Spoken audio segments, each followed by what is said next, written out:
जी ने अपने नाखूनों से पत्थरों पर रामायण लिखी। जब रावण मर गया, राम जी राजा हो गए, वाल्मीकि जी ने पहले रामचरितमानस नहीं थी, वाल्मीकि जी की केवल रामायण थी।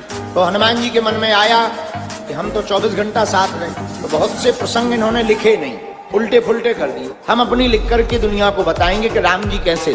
तो हनुमान जी ने अपनी नाखूनों से पत्थरों की शिलाओं पर रामायण लिखी, हजारों पत्थरों पर, और लिख लिख करके वो सभी शिलाखंड वाल्मीकि जी के आश्रम में रखने लगे।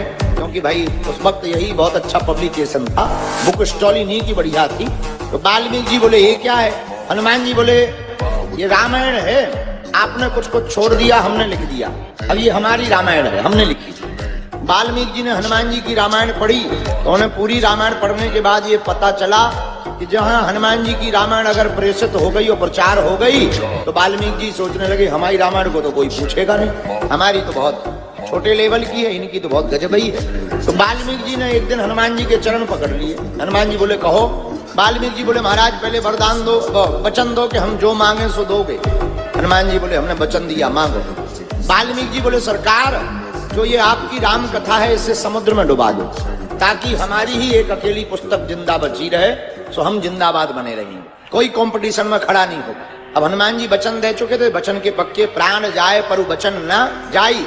हनुमान जी बोले हम देखो डुबा तो देंगे, कोई बात नहीं।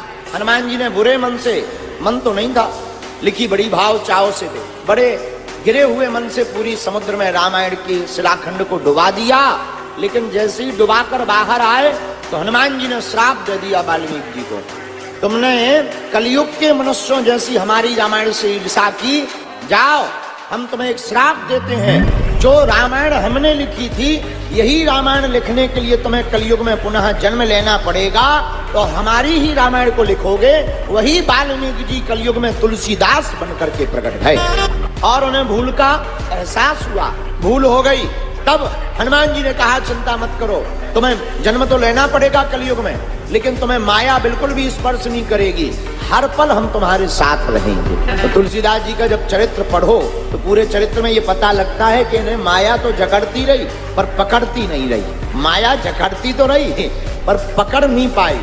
शादी हुई और शादी के बाद इतना प्रेम लोगाई से हुआ तुलसीदास जी का कि वो अपने मायके गई, इन्हें इतनी याद आई कि रात को ही अपनी गैया बचिया को बांधकर पत्नी के मिलने के चक्कर में शाम को ही ससुराल चल पड़े। सुबह लोगाई गई, शाम को जे पीछे से।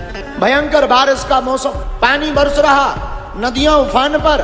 तुलसीदास जी ने देखा नदी भयंकर आई हुई है, जाना असंभव है, पर मन बोला लोगाई से मिलना जरूरी है। देखो माया कितनी बलवान।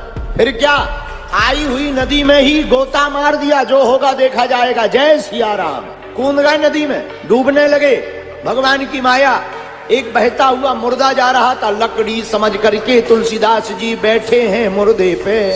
लकड़ी है, मुर्दे पर बैठे। भयंकर पीप, फूला हुआ मुर्दा पानी में, शरीर पानी में डाला जाए तो फूल जाता है। भयंकर पीप, दुर्गंध, लेकिन पत्नी की इतनी याद कि दुर्गंध भी सुगंध लग रही। कितनी खतरनाक है ये माया। मुर्दे के ऊपर बैठकर तुलसीदास जी पार गए। अब पार गए ससुराल, दीनबंधु पाठक के घर पर रत्नावली नाम की कन्या से इनका विवाह हुआ था। ससुराल के मकान में पहुंचे, ऊंची अटारी, मकान बंद, दरवाजा कौन खुलवाए, खुलवाएंगे ससुर जी पूछेंगे क्यों आए हो? सुबह ही तो बेटी आई, शाम को तुम लेने आ गए, लड़ाई और हो जाएगी, तलाक हो जाएगा। अब पत्नी से मिलना है। पत्नी ने बता रखा था कि हम अपने घर में छत वाले ऊपर वाली अटारी के कमरे में रहते हैं। इन्हें ध्यान तो था ही, अब चढ़े कैसे ऊपर? रस्सी है नहीं है, ऊंचाई लंबी है। पृथ्वी पर खड़े होकर के देख रहे तुलसीदास, लंबे लंबे काले नांग लटकते हुए समझ गए कि पत्नी को पता चल गया हम आ गए, सो रस्सी अब फेंक दी, सांप को ही पकड़ के चढ़ गए। देखो पत्नी को जगाया। पत्नी बोली महाराज इतनी रात को अंधेरे में क्या कर रहे हैं? पति बोला आपकी बहुत याद आई, याद के बिना हम रह नहीं पाए, आ गए। पत्नी को बड़ा पछतावा हुआ। आए कैसे? पूरी कहानी बताई। जब शरीर का हाल देखा, मुर्दे के खून को लथपथ देखा, मुर्दे के खून लगा, दुर्गंध आ रही। अरे राम राम राम राम, आपको दुर्गंध नहीं आ रही? तो तुलसीदास जी बोले हमें तो तुम्हारी याद की सुगंध आ रही। पत्नी बोली ऊपर कैसे चढ़े? अरे तुमने रस्सी लटका रखी थी। पत्नी बोली हम और रस्सी, वो भी तुम्हारे लिए। दिया सलाई जलाई, पुराना जमाना, दिया जलाई ली, प्रज्वलित किया, दीपक जलाया, तो जला के देखा काले काले नाग लटक रहे। बोले जय हो महाराज। तुलसीदास जी बोले देखो कितना प्रेम करते हैं, पर धन्य है पत्नी। पत्नी ने कहा महाराज जितना तुम हमारे इस हाड़ मांस के पुतले से प्रेम करते हो, इससे आधा भी प्रेम अगर रघुनाथ से किया होता तो आज रघुनाथ जी तुमको प्राप्त हो गए। जाने लगे। पत्नी बोली कहाँ जा रहे? अब बोले अब काम हो गया, तुम अपना जीवन देखो, अब हम चल रहे हैं, अब लौट करके फिर कभी प्रभु कृपा करेंगे तो जय जय होगी। हमें आशीर्वाद दो कि हम अब जहां जा रहे अब सही जगह जा रहे, अब हम जहां जा रहे सही जगह जा रहे। पत्नी बोली कहाँ जा रहे? बोले जहां जाने के बाद व्यक्ति लौट के नहीं आता। जहां कहाँ जा रहे? बोले जहां सबको जाना चाहिए हम वहां जा रहे, हम वहां जा रहे जहां बड़ी देर से जा रहे। जाना पहले चाहिए था, प्रभु के दर पर हमें पहले आना चाहिए था। वासना की जगह अब उपासना के पास जा रहे।